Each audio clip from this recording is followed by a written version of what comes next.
Assalamualaikum warahmatullahi wabarakatuh.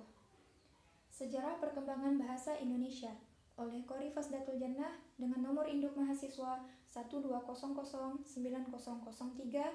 Prodi Ilmu Al-Quran dan Tafsir, Fakultas Usuluddin Adab dan Dakwah, YIN Pontianak.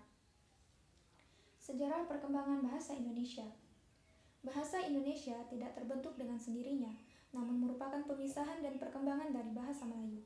Perkembangan bahasa Indonesia mulai terlihat dari media massa, di antaranya yakni yang pertama, jumlah dan bentuk kata singkatan bahasa Indonesia terus bertambah.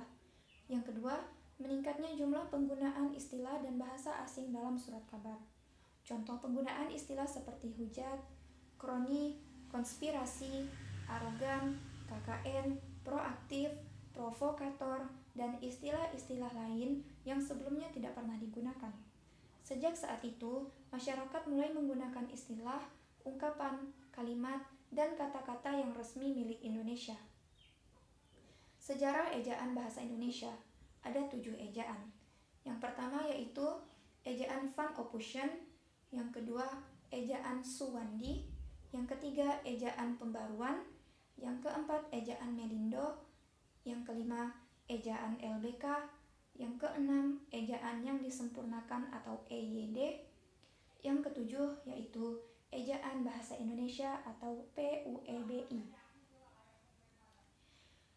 Dan yang akan kita bahas sekarang ini adalah ejaan Van Ophusen dan ejaan bahasa Indonesia atau PUEBI. Ejaan Van Ophusen diterbitkan pada tahun 1901 yang masih disebut sebagai bahasa Melayu dan menjadi pedoman ejaan pertama yang resmi.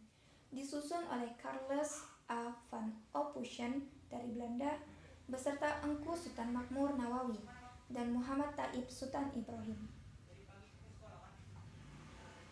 Yang selanjutnya yaitu ejaan bahasa Indonesia atau PUEBI. PUEBI merupakan singkatan dari Pedoman Umum Ejaan Bahasa Indonesia.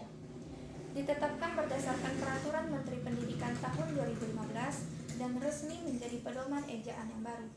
Ejaan ini menyempurnakan EYD seiring dengan berkembangnya seni, teknologi, dan pengetahuan sehingga pemakaian bahasa Indonesia perlu diperluas. Terima kasih, sekian dari saya. Kurang lebihnya mohon dimaafkan.